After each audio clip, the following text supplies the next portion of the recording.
On tonight's episode of Obscured Reality, join us as we discuss and explain our obscure email address and exactly what we're asking you, the viewers, to do. Send us your personal stories, whether you've seen a Bigfoot or a UFO in the sky, or you've been abducted by aliens. What if you can read the future? We want you to send us your stories and we will tell them for you. Come along with us as we discuss our email address.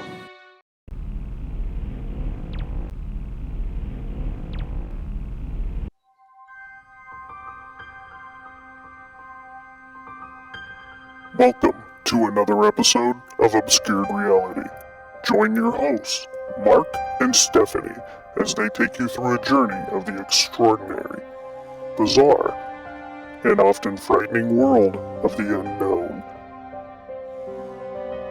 Explore topics of the paranormal, UFOs, alien abduction, lost civilizations, mythical monsters, and other unexplained mysteries.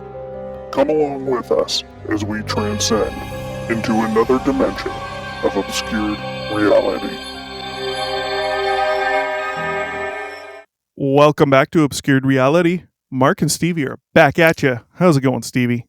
Going great. Hey, I'm wearing the same shirt as last episode. Oh, wow. Look at that. So am I. Wow. Tonight, this is going to be a short one, guys. Mm-hmm. We wanted to give you a rundown on our email and, you know, what we've been asking you guys for. Give you some personal examples of what we're asking for, just so it's clear and you guys know we're completely serious, legit, and, you know, our intentions with it. That way you have the info. We want you guys to email us. So, we've mentioned a bunch of times our email is obscuredr1@gmail.com. We pull it up when you see the like, share, subscribe little pop-up. The email's in there too. Obscured with a D at the end, r1@gmail. Type story in the subject line so we know what it's for. We're asking if any of you have personal stories out there. Obscure stories. We typically mention things like, because it's the easiest ones to remember, right? Things like possible Bigfoot sighting, or you think you heard a noise from like Bigfoot, or you were up in a remote location in Alaska and something was throwing ridiculously large rocks at you. Let's be real. It wasn't rocks. It was throwing at shit. No, these are rocks, large rocks. Let's be real. But personal stories like UAPs, UFOs, you've seen something that you firmly believe is unexplainable in the sky. You think you've had an alien encounter or an abduction, or you've found something you believe was mysteriously implanted in you. We've heard tons of stories like that, right? Anything like that. If you have, let's say you're of American Indian descent and you have older generations of family still alive that have told you stories. Maybe they grew up around Skinwalker Ranch area, or maybe they even have some good insight into the old, American Indian background as far as what they believed and stories they've heard. Love to hear that. Oh my goodness. Yeah, because a lot of that has to do with portals and other types of beings. And you're talking about Skinwalker Ranch, right? We have skinwalkers, things like that. I truly believe the Native Americans were like so much farther in their acceptance and belief and like knowledge than they were way more in touch. They were way more in touch with their senses, with the land, with life. Than I think lots like of groups. Pretty much any other group. Oh, there's a lot of them, yeah, but like Native Americans, I just really feel like they have such a connection to this earth that like so many other people fail to like comprehend. Speaking of that, did you see this week's episode, Skinwalker Ranch? No, I haven't. Watch it. You're gonna like this one. I have been sat down and told that we are going to finish this Gundam series, or it's going to kill him because I have postponed on it so many times. Speaking on what we were just talking about, American Indians, you need to watch this episode. Okay, no joke. I will. But yeah, I've been torn away from other things. So that's what we want you guys to email over, right? And I'm going to give you some examples of personal stories that I've shared on the show before. And so will I. If we get your email, what we want to do is tell your story. If we know a lot of people don't want to come out and tell these things in public to friends, family, and I get that. I have some I will never tell what I've seen, even though I know for a fact at least 2 of them are just completely unexplainable, and they fit right in line with everything that's been happening and seen by other, what you're going to call credible people as well. Our intentions are to share that story for you if you email it to us. However, if you would like to come on the show and tell your story yourself, yes. So that's what we'd like to do, and we'll have you on. If you'd like to come on, you can be on video. We have a way of doing that. It's very simple for you. You have to do barely anything except click a link and you're in, or just audio, and it'd be through the same program, right? But you would only have, audio. Completely fine. If you don't want to at all, we'll share your story for you. Typically what we like to do, what Obscured Reality is about, is not only telling these stories, because let's face it, they are interesting, whether you have a belief in any of it or not, they're still interesting, and it's interesting to see where these things might be rooted. But we try to look at things with a perspective of common sense, critical thinking, and looking at the verified proof and facts and evidence that are out there, and trying to see what we come up with, opinion-wise, theory-wise, to possibilities.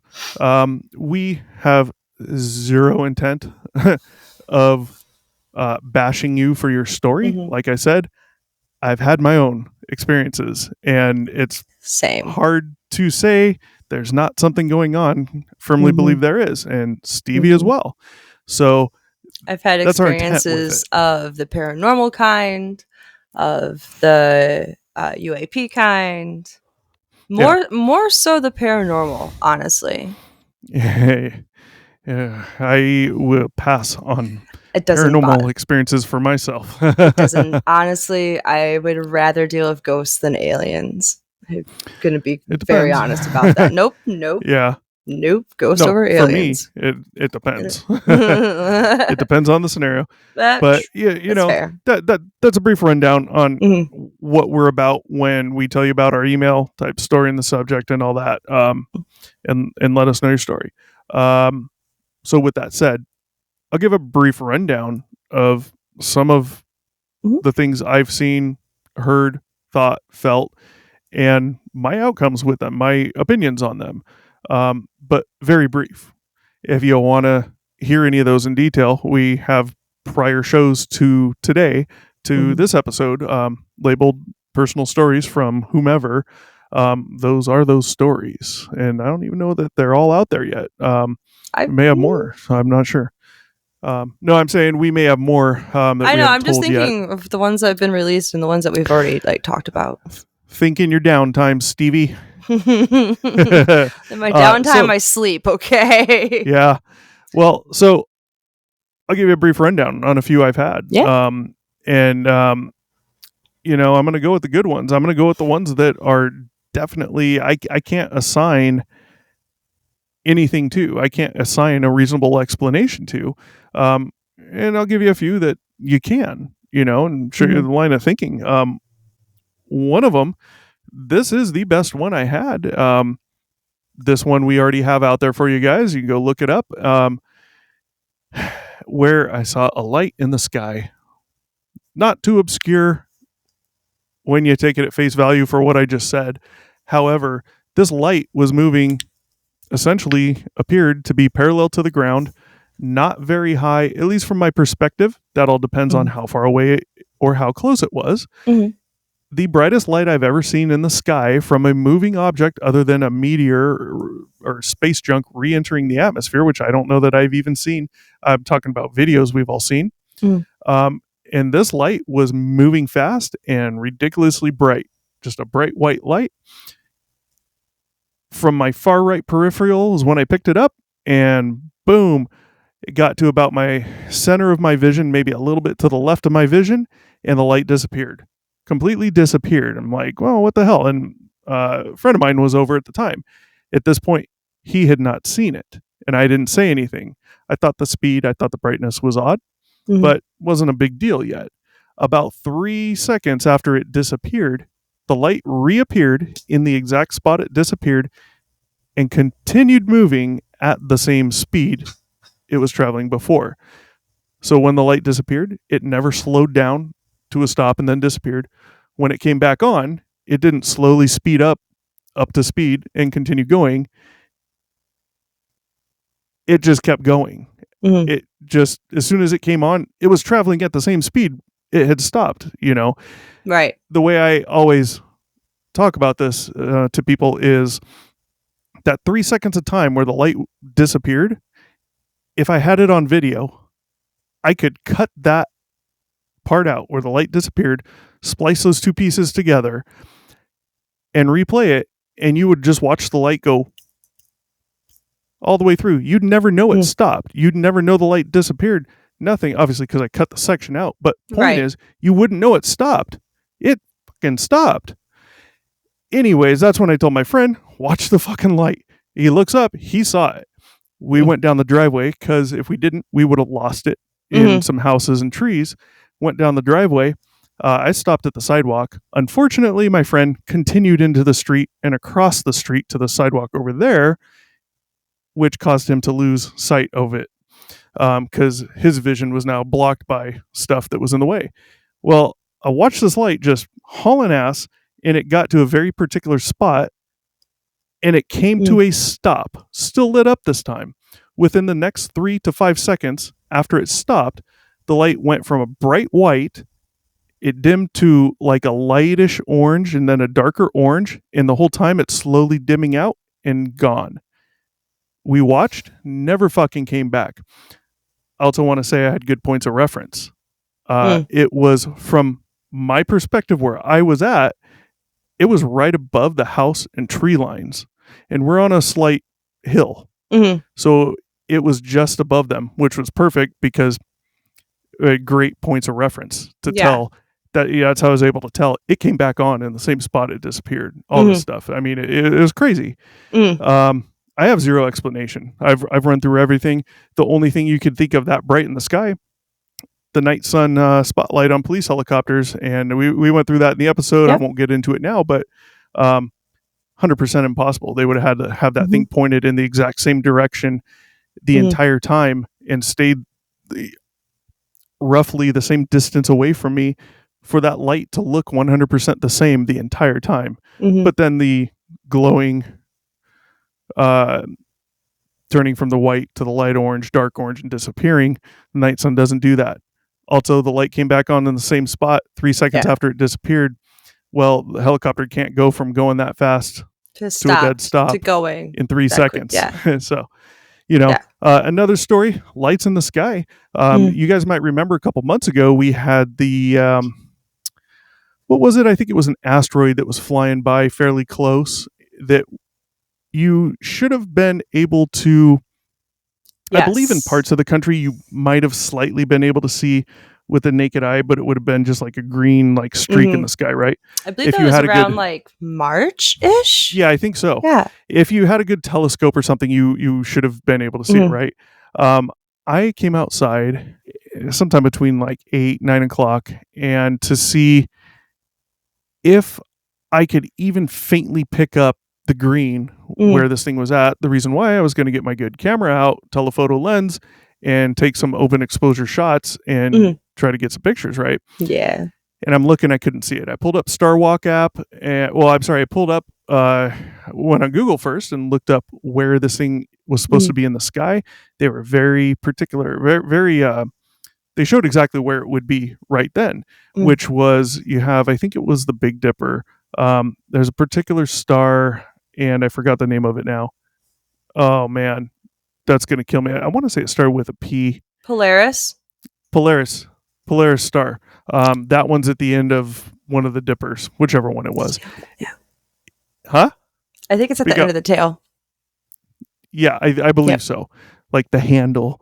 What? Yeah, I call it the tail, but the handle, whatever. Same thing. So it was from the position the dipper was in, it would have been just below it and to the right. So I was focusing on that area, looking for it anywhere around there. I never saw it. So I was like, okay, well, I'm going to call it quits because pointless to even bring the camera out because I'm not even going to know if I see it. So I decided to wait for a couple more minutes and just watch. And to the left of Polaris, a little below Polaris, but off to the left, there's just a dot of light just cruising through the sky. I can't tell how high it was, right? Because you don't know if there is an object behind the light. You don't know what the object is.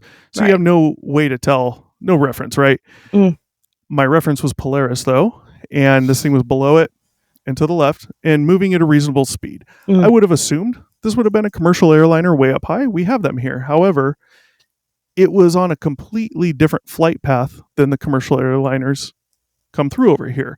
They go directly over our home, and the ones we see here are the ones coming from usually Hawaii, and they're going inland a bit more. That's why they're so high. Any given time, you can pull them up on Flight Radar 24, which I've done. That's why I know that. I figured this might have been a commercial airliner. There was no noise, and yes, I can hear the noise from them flying at altitude here, especially at night. You can hear them. There was no noise, and there was no strobes. It was just a solid white light, but it wasn't like the other story I had. It was just a dot of light. You would have thought an airplane. However, they typically don't have that landing light on, that bright white light, when they're up at cruising altitude, cruising at speed. And no strobes. So I'm like, So I pulled up Flight Radar because it was kind of odd. No strobes, none of that. And the bright white light, Flight Radar showed nothing in the area. I'm like, what? I look back up. I'm like, no, it's there. Like, what on earth? Of course, it could be military or government. They turn their transponders off. So they wouldn't show up. But either way, I look back down, Flight Radar, I refresh it, pull it back up, still nothing. I look up and the light's gone. And this was all very quick, and it was moving towards Polaris. It got to like right below Polaris, right? And that's when I looked back up and it was gone. So I'm like, So I'm just screwing with things, looking on the phone, trying to figure it out. And not too much later, I look up again because I've been waiting to see if this light comes back on, right? I look up, and now to the right of Polaris and above Polaris, coming down, was a light, looked exactly the same. I'm like, you got to be kidding me. I wasted no time. I was right at the garage. I ran in the garage, opened the door to the house. I yelled to the wife. I'm like, hey, get out here quick. Like, come out here quick. I want you to see this. She came out pretty quick, and I'm like, look at this fucking light in the sky. We look up, and the fucking light's gone. I watched for a while later, never came back on. People, possibilities. Wow. Only possibility I can think of, satellites.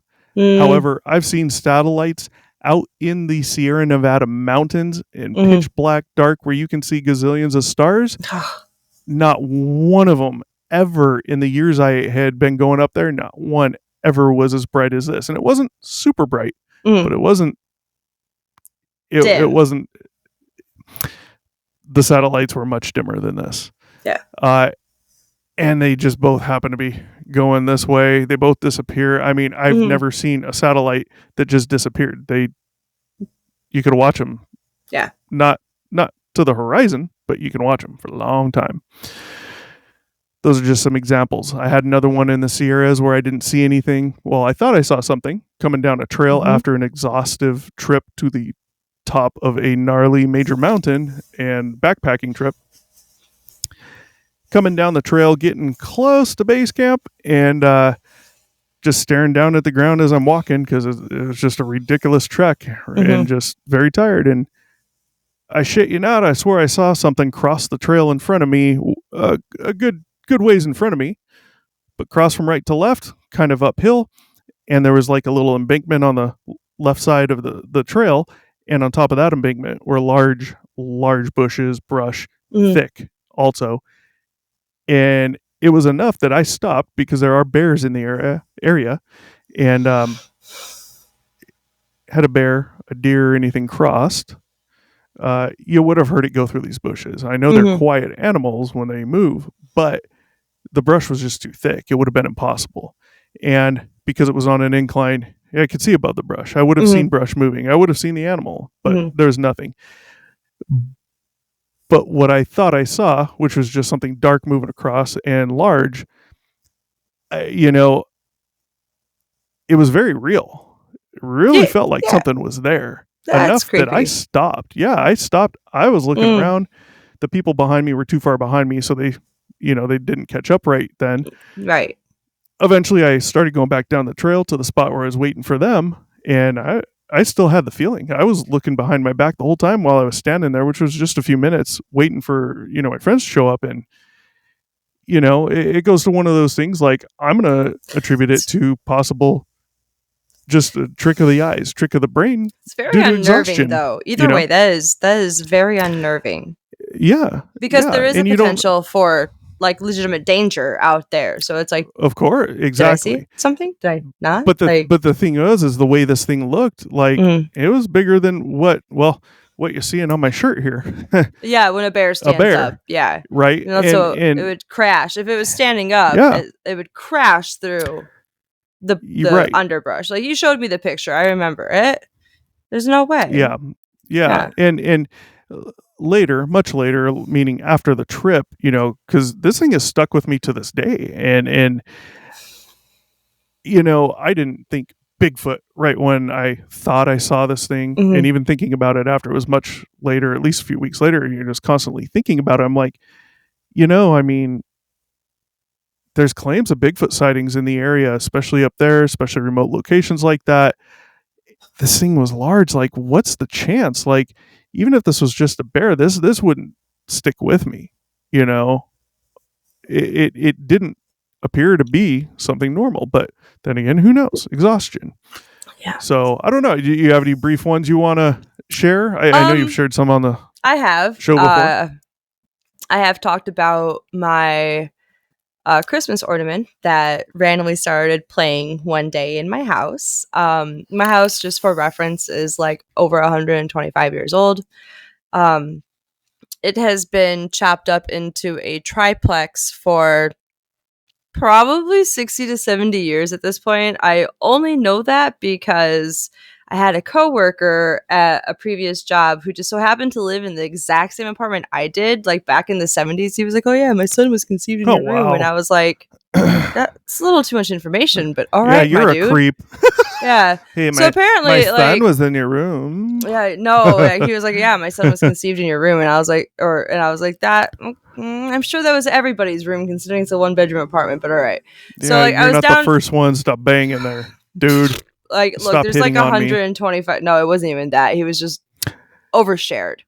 There's no reason to say it like that. Yeah, it was just he was an overshare. It was really weird. Fishing. He was an overshare. I'm sticking to it. All right. I don't want to think of it like that. I don't want to think about it like that. I just want to think that it was just a chronic oversharing because it chronic overshared. fishing. He overshared a lot about like everything, not just that.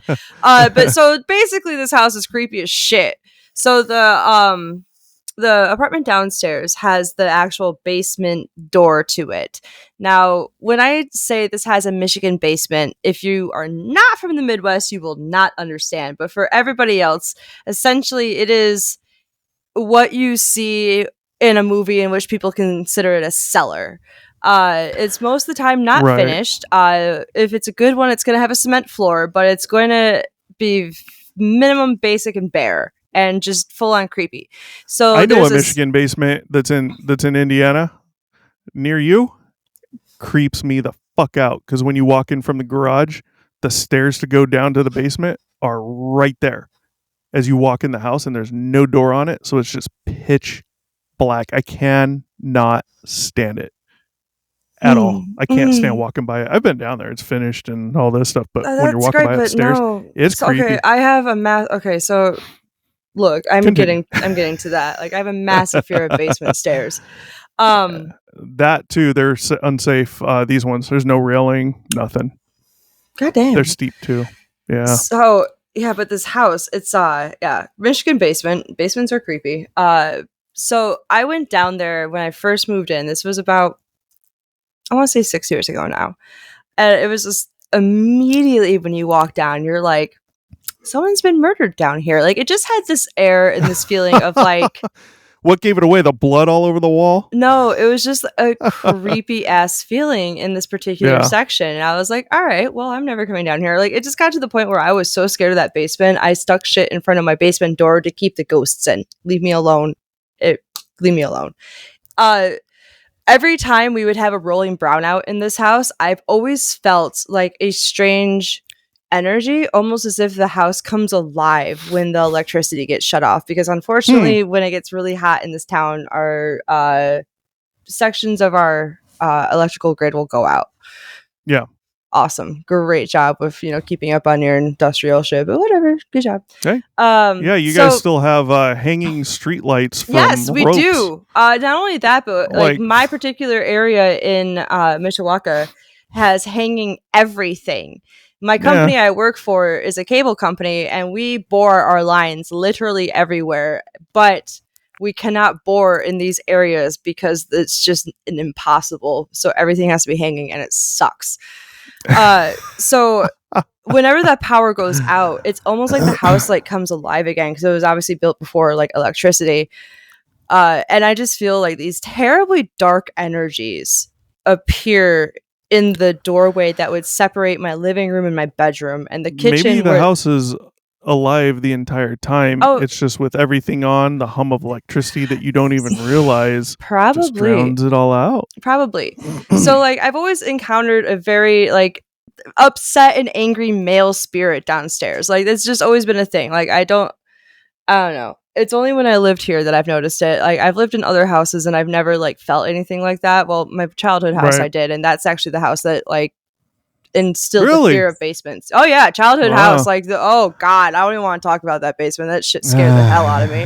I was that kid that was like halfway up the stairs if my arm like reached around as far as I could to like the light switch and just like flick it with my fingertips, and up the fucking stairs I would go. Yeah. Oh my god, it scared the hell out of me. I would leave the lights on all the time because the crawl space was obviously in the basement, and they always sent me in to go get things out of the crawl space because hi, I'm the small one, I'm the child. Just bad juju. I felt bad juju from the back part of the crawl space, and that's always like. And my playroom was downstairs as a kid, so I always left the light on coming up the stairs because I was so scared. Because that crawl space was back there too. And my mom was like, you gotta turn the lights off. But you can't turn the lights off in the playroom from upstairs. You have to turn them off downstairs. Horrible. So what you're saying is you have PTSD, and that explains a lot basements. of things. Shut up, yeah. So like when I lived down there, like that's why I stuck things in front of the door, because I have this insane fear of basements that's totally illogical. So when I moved up here, like I love this house. Outside of it being haunted, I do really love this house. But since moving up here, I have not encountered like that feeling at all, which is awesome. Now, do I still think it's haunted? Absolutely. Do my animals stare into space all the time? Absolutely. But my first encounter with this, my mom and my dad like to pass off a lot of my old stuff back onto me, even though I have absolutely no use for it or anywhere to put it. And so this previous year they gave me. I have so much of their stuff in my house, like it's ridiculous. So they had brought a box of my Christmas ornaments from when I was a kid, like before we actually started having theme trees, and it was just a collection of like ugly pre-made Christmas ornaments by me in 3rd, 4th, 1st grade, whatever. I had a little cat who sat in a stocking, and on the back of it there was a little clicking trigger on off. Like you had to physically move it for it to like go dee dee dee dee dee dee dee dee dee. It would go through like 3 or 4 different like 10-second versions of various Christmas songs before repeating, and you'd have to physically turn it off for it to stop, and it was very annoying. So the batteries are still very good in it, apparently, because I was in this room and the box that they had dropped off to me previously in that day about 9:30 in the morning was in my front room, sitting on my chair, just chilling. Closed box, because I was like, I'm just not going to get into this now, because they had come over, giving me the box, left. I walk into my kitchen and I hear dee dee dee dee dee dee dee dee dee dee, and I was like, no. So I go into the room. The box is still shut. It's not like my cat jumped in there and like triggered it. The box was shut, and I opened the box, and I'm telling you, there were like 2 folded up Christmas stockings, a whole bunch of like random Christmas cards, don't ask, Christmas, like other kitchen decorations, and a whole bunch of other like ornaments.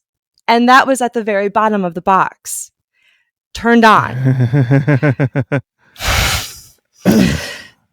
So there's that. The switch in the on or the off position? The switch was in the on position. There's absolutely... You need to clarify that. Yeah, no, I said it was on. It was turned into the on position. I had to physically turn this thing off for it to turn off. Have I heard a peep out of it since? No, thank God. I think I would probably crap a kitten if I did, but that scared the absolute shit out of me. If you were to turn that thing on right now, how long would it play for? And here's what I'm getting at. I have a toy from the kids, one of those little mouse or whatever that sits. I'm not saying it is. You got to wait for the punchline here. So when you turn this toy on, it's one of those that repeats you. So you turn it on and you say something, and then it repeats it back in a funny voice, right? It keeps doing that. I remember those. My point is with this thing off, the batteries are now basically dead. However, if you let it sit there long enough, we all know you get a little bit of a charge out of a battery.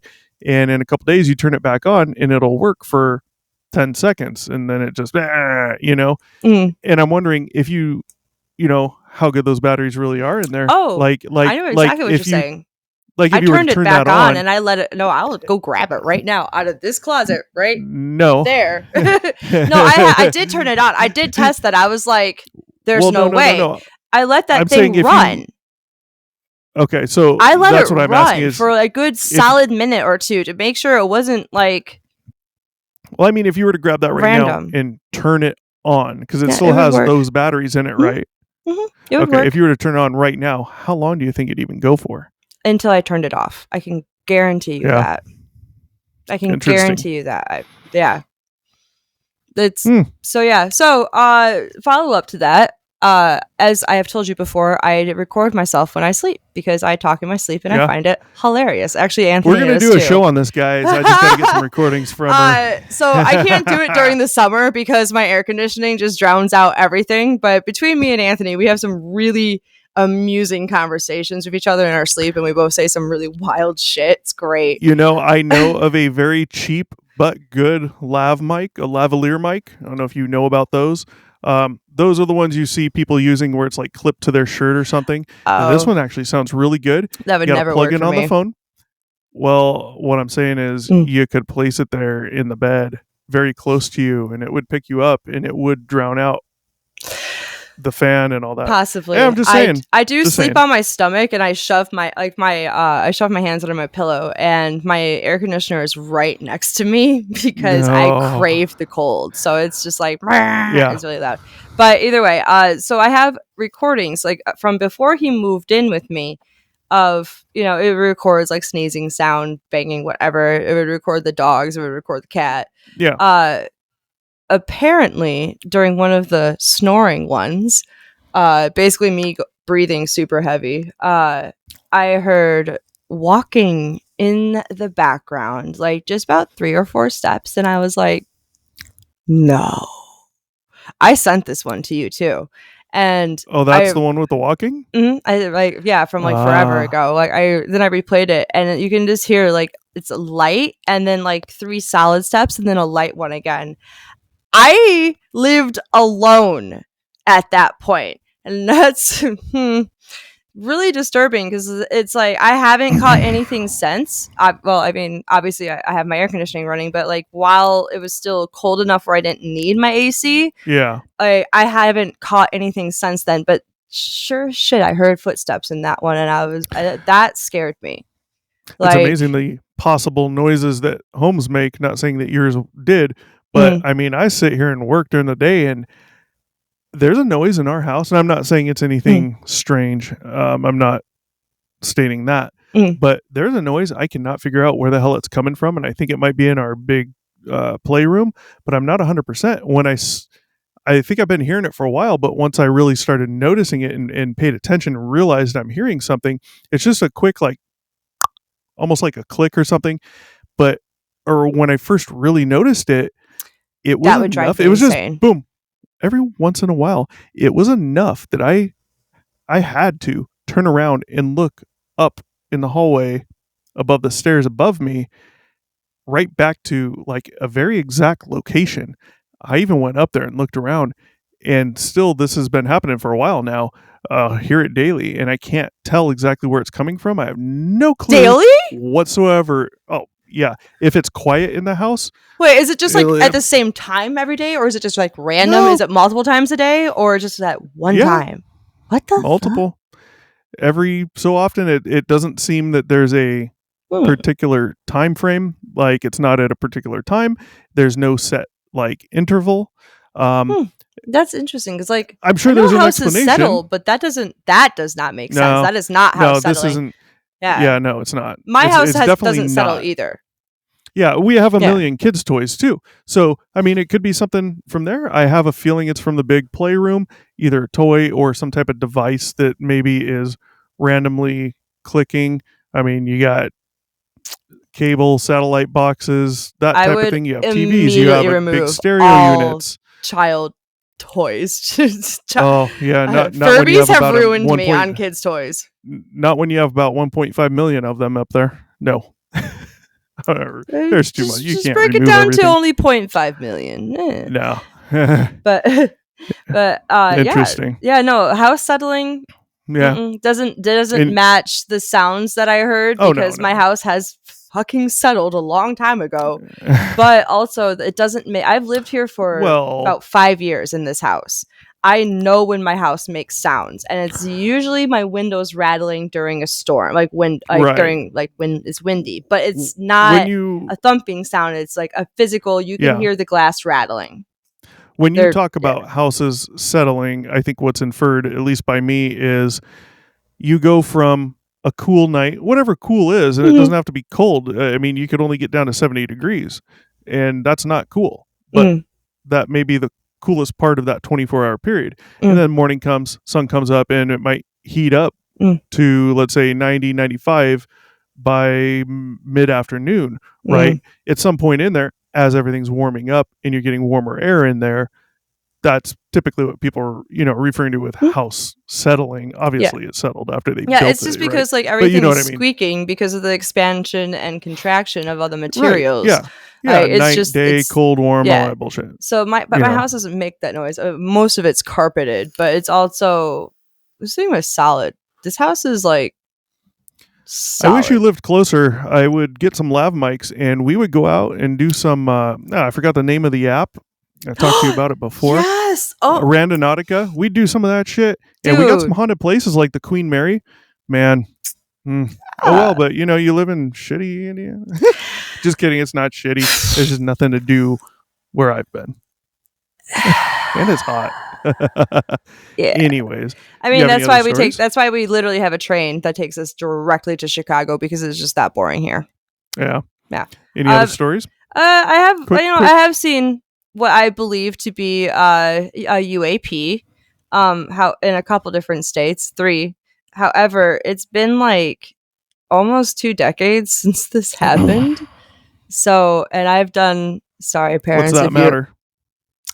This next part is what part matters. And sorry parents if you're watching this, but I've done a lot of mushrooms since then. So my and so my oh my god! Now I know why you named that possum mushroom. Well, Jesus, actually, no, I named that mushroom possum. I named that possum mushroom because I follow a lady who owns a rescue fox named Juniper on Instagram, and she had a rescue opossum for a while whose name was Mushroom, who unfortunately has passed away. So I named him after that one. It's not because of my past, but it's because of her.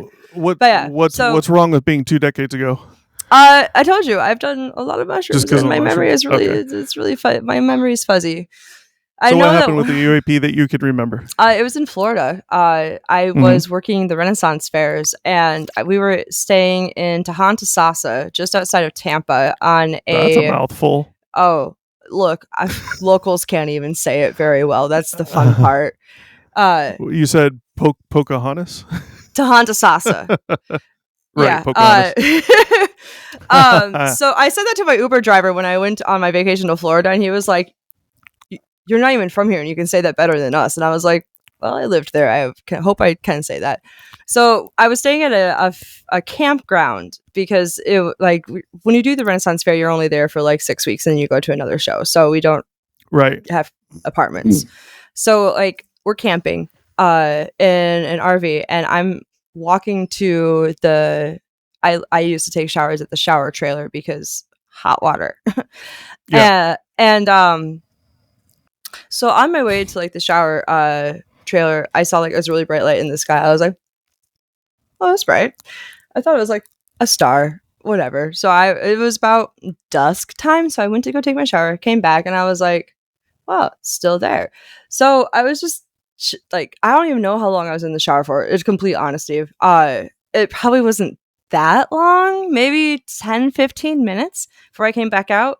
And I was just staring at it. I'm like, man, and this is just really bright. So I was trying to pull up a sky. The star's still there. Where's I was like that. Well, no, I was just like, that is ungodly bright. Like that's what really triggered me. It was like I had noticed just how bright compared to other stars it was.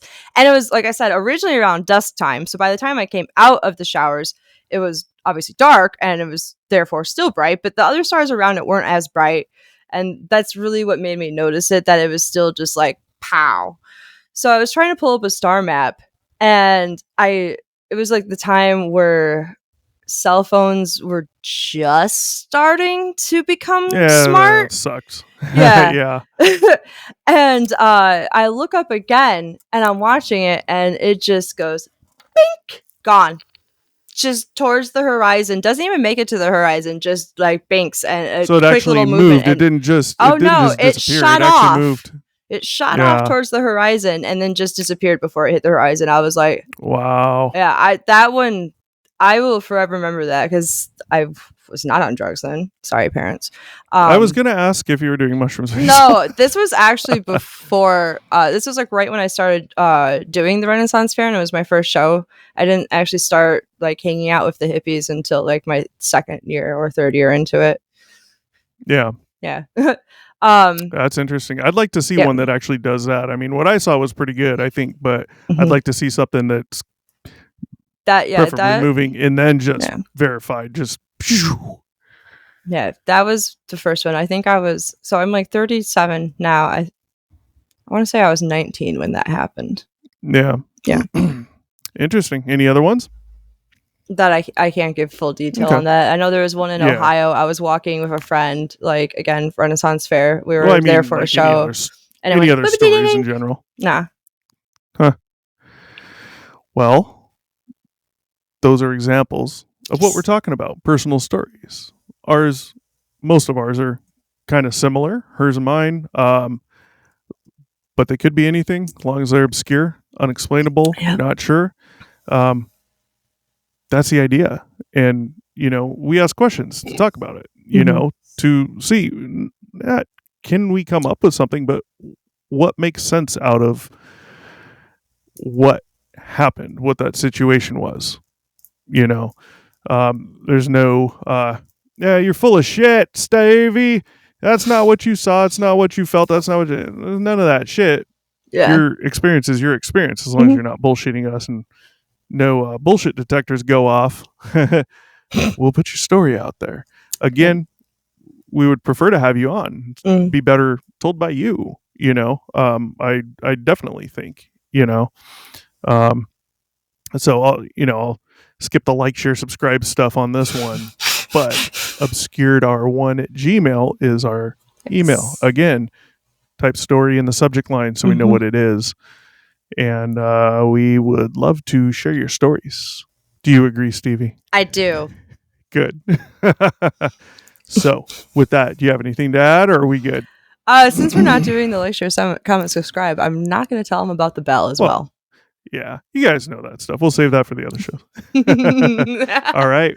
Well, then we are going to be out of here. Hopefully we have a personal experience tonight that we can come back and tell you about tomorrow. That would be wonderful. Next week, Friday at 5 p.m. Well, all 8 p.m. my time, Eastern. Yeah. There you go. All right. We are out of here. Peace out. Good night. Thanks for watching. Be sure to check back with us often for new episodes. Feel free to drop a comment, and don't forget to like, share, and subscribe to Obscured Reality.